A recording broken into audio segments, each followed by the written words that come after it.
In this video, I'm going to be talking about a little bit of my business journey and some of my business mindset while working on a 1/3 horsepower electric motor I picked up for about $30. And I'll be using this motor in the future for just some random projects I have some ideas for. But I just wanted a motor around. I kind of have been having fun messing with motors. So I'm 35 years old now, and I had first decided when I was 16 years old that I was going to start a business. I didn't know what it would be or when I would do it. I just knew that I wanted to do it. And my parents had a business, and both of their parents had businesses. So I would say that, I guess I just was sort of prepped for it. I'm not sure. It was just something I wanted to do. So right now I'm actually just getting a switch rigged up, trying to get my electrical kind of sorted. This is all stuff I've had laying around the shop for a while. So when I was 19 years old, that was probably my very first business attempt. And I was going to do gun bluing and gunsmithing, but mostly gun bluing because my girlfriend's dad at the time had experience with that stuff, and he had all of the equipment to do it. So I set up this room in their basement to do it, got everything set up. We did a little bit of gun bluing too as practice, and then I went to go do the business side of it and found out that I had to be 21 years old to get a federal firearms license. And so I was 19 at the time, so that shut that down. My second business attempt was I wanted to build bike rims out of my apartment. I was a cyclist at the time, so I'm just kind of focused on what I'm interested in at the time. And I called it the Spokesmith.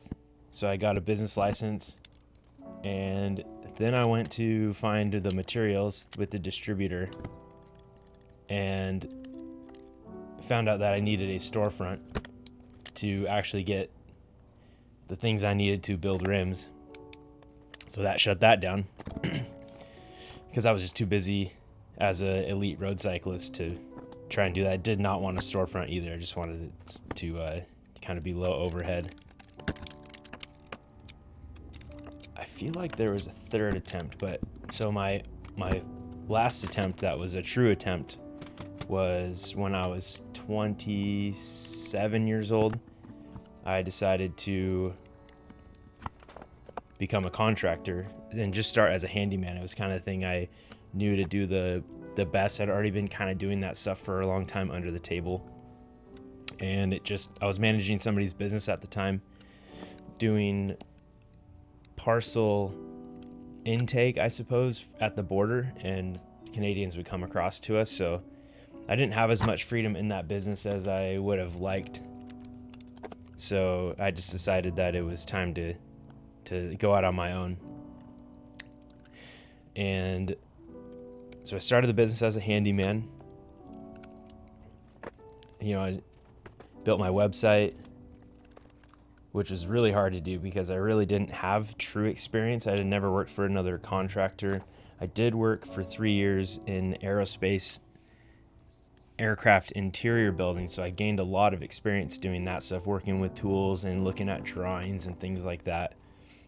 So to get started as a handyman was kind of difficult, but the website really started working pretty quickly. I never did any advertising or anything. I just did SEO, and I would start to get, people calling, asking for things, and I would go out and try and do it and just figure it out. So let's see, where am I? So now I restore historic windows and build them exclusively. That's all we do, and we've been doing that for about 8 years. And I started the business 9 years ago. So actually, it's probably about 7 years that we've been doing windows, and I've had this shop for 6 or 7 years potentially. I'd have to look at that and think about that. And I pivoted to Windows after a year of doing handyman work because I saw on Nextdoor some people asking for, hey, I have this historic window that needs working on. Does anybody know anybody that can do that work? And I saw 5 other people ask that same question. And so, naturally I said that I could do it when I really didn't know anything about it. And I was interested in it. So I went and did this window work for this guy. And I was going down to the library trying to find books and information on it, and which was difficult. It's hard to use the internet to search for things when you don't know what to look for or what verbiage to use. So I ended up finding somebody in Seattle. This guy's name was Martin, and I reached out to him, and he was very helpful. He was kind of my very first mentor, at least since having the business, because I had another mentor before that, and still I'm connected with this guy. I just have many mentors. Anyway, so he kind of said, hey, here's this book. Order this book, and here's kind of what you're looking for. Here's some information. Told me I should be lead certified because he could see some of the work I was doing. And I ended up asking him if I could shadow him for a day. So I went down and did that and saw the way he was doing his work and what he was doing and what it could be like. And then I decided to go full-time single pane historic windows from that moment. So I changed the business name, and he put me on his website. So I started getting referral work through that, and then I got a shop. And now 6-7 years later, I'm still doing it,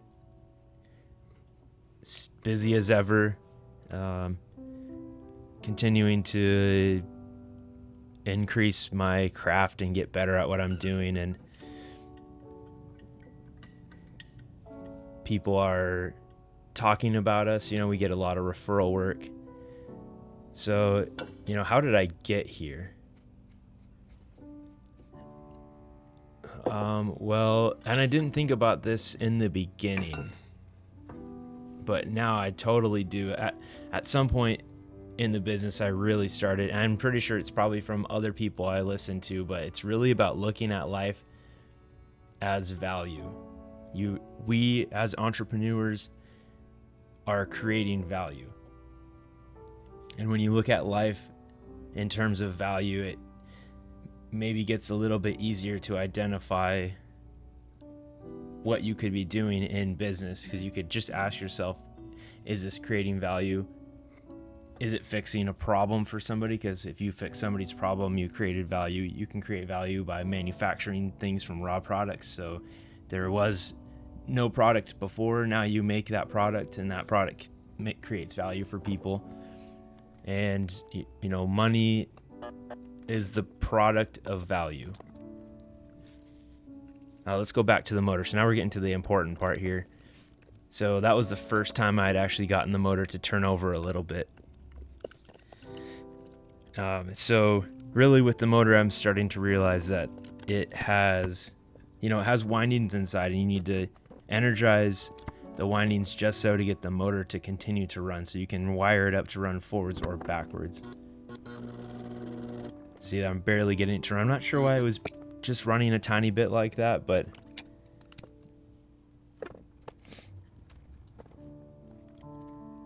I think I'd moved some wires around because I thought somebody had tinkered with it at some point. There's a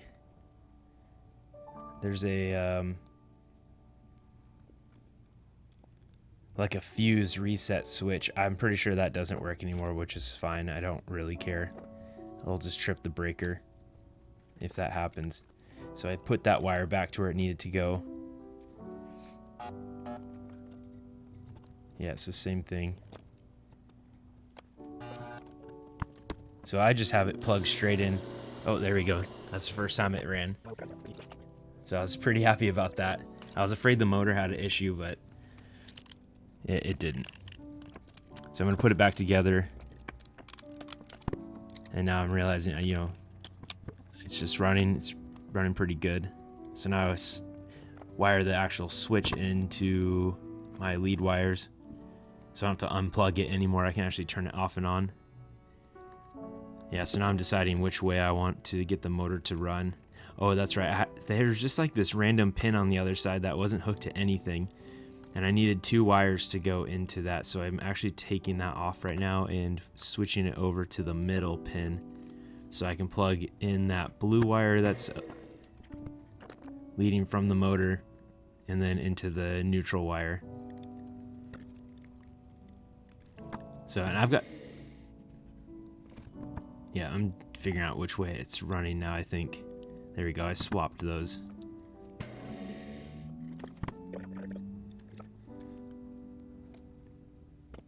And now I forgot where I was at with the business stuff. I think I was talking about value, creating value, looking at things in terms of value. Which has been really nice way to look at things. You know, if you think about creating the value first and then you just figure out how much to charge for it, you know, the numbers are what the numbers are, right? So you could have like the base, you could find out a base number for what it is that you're doing, and then you could start to increase those prices because maybe there's the hard cost, and then you need to make a certain profit margin, and you have overhead costs and input costs and labor costs. And then now you can start to figure out how much somebody's willing to pay for that. You know, maybe the way you operate, there's a premium on that as well. Some people, they don't communicate well. They're not good communicators. There's something off-putting sometimes about people. Now, I've been in estimates where, oh, that's it. Hey guys, thanks for watching. Next video, I guess.